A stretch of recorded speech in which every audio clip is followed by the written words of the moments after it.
بسم اللہ الرحمن الرحیم۔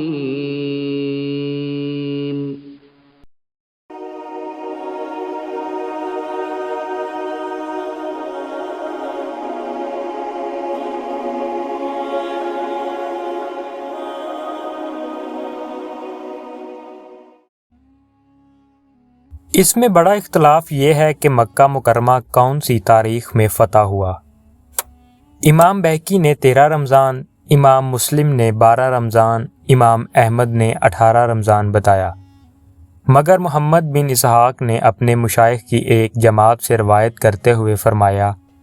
کہ 20 رمضان 8 ہجری کو مکہ فتح ہوا۔ واللہ علم۔ فتح مکہ کی پیشن گوئیاں اور بشارتیں قرآن کریم کی چند آیتوں میں مذکور ہیں، ان میں سے سورہ نصر بھی ہے۔ چنانچہ خداوند کریم نے ارشاد فرمایا کہ جب اللہ کی مدد اور فتح آئے اور لوگوں کو تم دیکھو کہ اللہ کے دین میں فوج در فوج داخل ہوتے ہیں تو اپنے رب کی ثنا کرتے ہوئے اس کی پاکی بولو اور اس سے بخشش چاہو، بے شک وہ بہت توبہ قبول کرنے والا ہے۔ معزز سامعین، فتح مکہ کے واقعہ سے یہ سبق ملتا ہے کہ حضور رحمت للعالمین صلی اللہ علیہ وآلہ وسلم نے اس موقع پر عفو درگزر اور رحم و کرم کا جو اعلان و اظہار فرمایا، تاریخ عالم میں کسی فاتح کی زندگی میں اس کی مثال نہیں مل سکتی۔ غور فرمائیے کہ اشراف قریش کے ان ظالموں اور جفاکاروں میں وہ لوگ بھی تھے جو بارہا آپ صلی اللہ علیہ وآلہ وسلم پر پتھر کی بارش کر چکے تھے، اور خونخوار بھی تھے،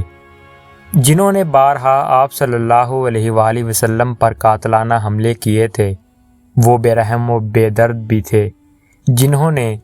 آپ کے دندان مبارک کو شہید اور آپ صلی اللہ علیہ وآلہ وسلم کے چہرہ انور کو لہو لہان کر ڈالا تھا۔ وہ اوباش بھی تھے جو برسہا برس تک اپنی بہتان تراشیوں اور شرمناک گالیوں سے آپ صلی اللہ علیہ وآلہ وسلم کے قلب مبارک کو زخمی کر چکے تھے۔ وہ صفاق اور درندہ صفت بھی تھے جو آپ کے گلے میں چادر کا پھندا ڈال کر آپ صلی اللہ علیہ وآلہ وسلم کا گلا گھونٹ چکے تھے۔ وہ ظلم و ستم کے مجسمے اور پاپ کے پتلے بھی تھے، جنہوں نے آپ صلی اللہ علیہ وآلہ وسلم کی صاحبزادی حضرت زینب رضی اللہ تعالی عنہا کو نیزہ مار کر اونٹ سے گرا دیا تھا اور ان کا عمل ساقط ہو گیا تھا۔ وہ جفاکار و خونخوار بھی تھے جن کے جارحانہ حملوں اور ظالمانہ یلغار سے بار بار مدینہ کے در و دیوار ہل چکے تھے۔ وہ ستمگار بھی تھے جنہوں نے حضور صلی اللہ علیہ وآلہ وسلم کے پیارے چچا حضرت حمزہ رضی اللہ تعالی عنہ کو قتل کیا، اور ان کی ناک کان کاٹنے والے، ان کی آنکھیں پھوڑنے والے، ان کا جگر چبانے والے بھی اس مجمع میں موجود تھے۔ وہ بے رحم بھی تھے جنہوں نے شمع نبوت کے جانثار پروانوں حضرت بلال، حضرت صہیب، حضرت عمار، حضرت خباب، حضرت خبیب، حضرت زید بن دشنہ رضی اللہ تعالی عنہ کو رسیوں سے باندھ باندھ کر کوڑے مار مار کر جلتی ریتوں پر لٹایا تھا، کسی کو آگ کے دہکتے ہوئے کوئلوں پر سلایا تھا، کسی کو سولی پر لٹکا کر شہید کر دیا تھا۔ یہ تمام جور و جفا اور ظلم و ستم گاری کے پیکر، جن کے جسم کے رونگٹے رونگٹے اور بدن کے بال بال ظلم و عدوان اور سرکشی و طغیان کے وبال سے شرمناک مظالم اور خوفناک جرموں کے پہاڑ بن چکے تھے۔ آج یہ سب کے سب 10-12 ہزار مہاجرین و انصار کے لشکر کی حراست میں مجرم بنے ہوئے کھڑے کانپ رہے تھے، اور اپنے دلوں میں یہ سوچ رہے تھے کہ شاید آج ہماری لاشوں کو کتوں سے نچوا کر ہماری بوٹیاں چیلوں اور کووں کو کھلا دی جائیں گی، اور انصار و مہاجرین کی غضبناک فوجیں ہمارے بچے بچے کو خاک و خون میں ملا کر ہماری نسلوں کو نیست و نابود کر ڈالیں گی،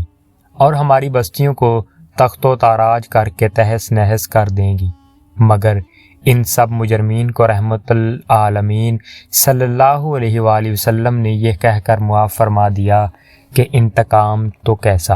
بدلہ تو کہاں، آج تم پر کوئی ملامت بھی نہیں۔ اے آسمان بول، اے زمین بتا، اے چاند و سورج تم بولو، کیا تم نے روئے زمین پر ایسا فاتح اور رحم دل شہنشاہ کبھی دیکھا ہے یا کبھی سنا ہے؟ سن لو، تمہارے پاس اس کے سوا کوئی جواب نہیں ہے کہ حضور صلی اللہ علیہ وآلہ وسلم کے سوا اور کوئی فاتح نہ ہوا ہے نہ ہوگا، کیونکہ نبی کریم صلی اللہ علیہ وآلہ وسلم اپنے ہر کمال میں بے مثل و بے مثال ہیں۔ مسلمانوں، یہ ہے ہمارے حضور انور صلی اللہ علیہ وآلہ وسلم کا اسوہ حسنہ اور سیرت مبارکہ، لہٰذا ہم مسلمانوں پر لازم ہے کہ اپنے پیارے رسول صلی اللہ علیہ وآلہ وسلم کے اسوہ حسنہ اور سیرت مقدسہ پر عمل کرتے ہوئے اپنے دشمنوں سے بدلہ اور انتقام لینے کا جذبہ اپنے دل سے نکال کر اپنے دشمنوں کو درگزر کرنے اور معاف کر دینے کی کوشش کریں، کیونکہ لوگوں کی تقصیرات اور خطاؤں کو معاف کر دینا